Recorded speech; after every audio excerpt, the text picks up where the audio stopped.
Assalamualaikum warahmatullahi wabarakatuh. Selamat pagi, siang, sore, malam buat kamu yang nggak sengaja mampir di channel YouTube aku, Ainica, ayam mudanya detik cantik yang hobinya bercanda sambil bercerita. Oke, nggak nyampe 3 menit atau mungkin lebih dikit, aku bakal sering cerita-cerita yang nggak penting dalam hidup aku buat kamu.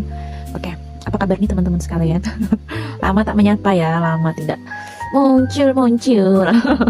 Ya, mudah-mudahan kita semua yang hari ini mendengarkan podcast aku dikasih kesehatan terus-menerus, diberikan rezeki yang berkah, dan yang paling penting adalah hati yang selalu tenang dan damai. Amin amin ya rabbal alamin. Hari ini aku mau ngobrol, bukan untuk menggurui, bukan juga untuk ngerasa paling benar. Aku cuma pengen kita tuh duduk bareng sama-sama belajar. Jadi topik hari ini kayaknya agak sensitif ya. Mungkin ada yang setuju, mungkin ada juga yang langsung nggak setuju gitu. Tapi orang apa-apa lah. Karena tujuan kita bukan menang debat ya, menang debat kusir, tapi tujuan kita adalah mencari hikmah.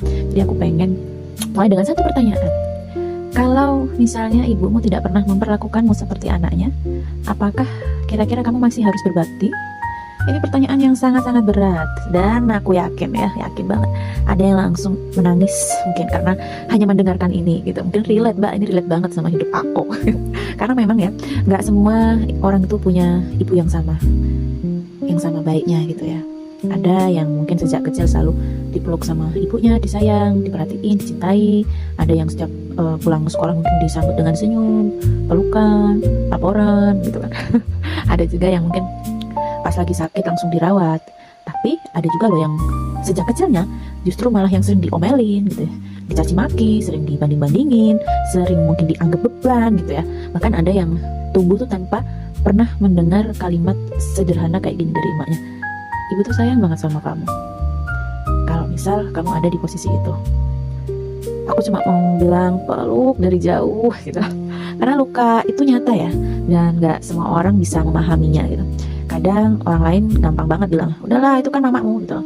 Padahal mereka gak pernah hidup dengan cerita yang sama gitu loh. Ibumu ya ibumu, ibuku ya ibuku gitu loh. Mungkin ibumu suka pindang, mamaku sukanya sop ayam gitu loh. Beda kan, dari segi kehobian, kebiasaan beda, pendidikan mungkin kan, asal usul segala macam kebiasaannya ya jelas beda gitu loh. Jadi orang tuh cuma melihat hasilnya, itu tuh mamamu, intinya gitu loh. Tidak melihat perjuangannya. Makanya kalau ada orang yang hubungannya tuh kurang baik sama orang tuanya, itu jangan buru-buru kita ngecap dia tuh sebagai anak yang durhaka. Karena bisa jadi dia tuh sedang berjuang melawan luka yang udah lama banget dia pendem, mungkin bertahun-tahun. Tapi teman-teman, di sini kita belajar juga melihat dari sudut pandang yang berbeda. Tuhan memerintahkan kita tuh untuk berbakti kepada orang tua ya, berbakti kepada orang tua. Jadi apakah karena semua orang tua itu pasti benar, Mbak, gitu loh? Ya, aku mau bilang enggak gitu loh. Sebenarnya ya, aku bilang enggak di sini. Kalau memang semua orang tua itu pasti benar, ya tentunya Allah nggak perlu mengingatkan para orang tua agar berlaku baik sama anak-anaknya gitu. Di dalam Islam ya, orang tua punya kewajiban. Orang tua itu diperintahkan untuk menyayangi, mendidik, menafkahi, berlaku adil. Yang artinya Islam tidak pernah mengatakan bahwa semua kesalahan orang tua tuh harus dibenerin gitu. Benar kok, ini benar gitu misalnya. Enggak gitu. Kalau salah ya tetap salah, kalau nyakitin ya tetap nyakitin. Kalau menelantarkan anak ya itu juga bukan perbuatan yang baik ya, sampai nggak peduli dan segala macam. Jadi jangan salah paham. Jadi berbakti itu bukan berarti kita membenarkan seluruh perlakuan orang tua kita. Bukan berarti kita harus pura-pura tidak terluka, nggak apa-apa gitu. Bukan berarti kita juga harus membiarkan diri terus tersakiti, nggak gitu ya. Terus maksudnya berbakti kok apa enggak? Jadi kalau menurut aku sendiri ya, berbakti itu lebih kepada menjaga hati kita sendiri. Supaya apa? Supaya luka yang kita alami itu tidak berubah jadi kebencian. Kita kalau udah terlanjur benci tuh mau apapun lah istilahnya tuh. Gitu lah pokoknya. Yang intinya akhirnya tuh bakal menjauhkan kita tuh dari Allah. Jadi gini, kalau kita disakiti seseorang, kita memang boleh sedih, boleh kecewa, mau nangis juga nggak apa-apa, nangis lah gitu, wajar itu. Tapi jangan sampai karena kecewa sama manusia, kita akhirnya marah sama aturan Allah. Karena yang Allah minta kita ini kan untuk ibadah, hidup kita ini disuruh isinya tuh ibadah kan. Kita diciptakan sebagai khalifah di bumi, memimpin diri sendiri, memimpin yang ada di muka bumi ini, ya isinya ibadah gitu loh. Bukan pembenaran atas kesalahan manusia. Ya aku sering ngebayangin gini sih, misalnya anak yang ibunya itu sangat baik, ya pasti kalau mau berbakti gampang aja gitu. Mau salaman, mau transfer duit, mau nanya, mau sok akrab sama orang tuanya, itu gampang banget. Nah terus kayak mana Mbak kalau misalnya dengan anak yang ibunya tuh mungkin kurang baik hubungannya, atau agak keras antara anak sama ibu tadi, sama-sama atos lah ibaratnya kan, sama-sama keras, yang tiap harinya itu malah bikin sakit hati, bikin nangis terus gitu. Nah justru di situ loh sebenarnya nilai perjuangannya tuh lebih besar, ya nggak? Karena dia sedang berjuang melawan ego, melawan luka demi mencari ridho Allah. Sekali lagi, demi mencari ridho Allah. Karena tadi ingat aturan Allah, berbakti sama orang tua, ya. Jadi bukan demi mencari pengakuan manusia biar aku tuh jadi anak yang soleh dan soleha gitu, yang anak berbakti gitu. Bukan, tapi karena apa? Karena demi mencari ridho Allah. Kita turunin, kita lawan ego kita, luka kita demi mencari ridho Allah. Tapi sekali lagi ya, kalau hubungan kita itu dengan orang tua emang nggak sehat ya, nggak apa-apa kalau memang kita perlu jaga jarak gitu ya. Jaga jarak itu kan bukan berarti kita membenci ya. Kadang justru malah jaga jarak itu biar kita tuh nggak saling menyakiti lagi gitu. Yang penting jangan putus doa ya, jangan ngatain, jangan menghina dasar orang tua, nggak ingat anak atau mungkin dasar anak durhaka atau segala macam. Jangan doain yang jelek-jelek gitu. Kalau misalnya belum mampu memaafkan ya wes gitu, nggak usah dipaksa, berdoa saja sama Allah. Hari ini aku belum mampu memaafkan ya Allah gitu. Tapi aku juga tidak mau nyimpan kebencian ini selama-lamanya. Maka sembuhkanlah hatiku, ya Allah, luaskanlah hatiku, luaskanlah pikirku. Jadi yang namanya menyembuhkan hati itu butuh proses waktu bro. Sama kayak kita habis putus sama pacar kita yang tersayang gitu kan, butuh waktu 3 bulan proses move on-nya biar untuk bisa buka hati lagi gitu. Ya biasalah, korban bucin kan ya.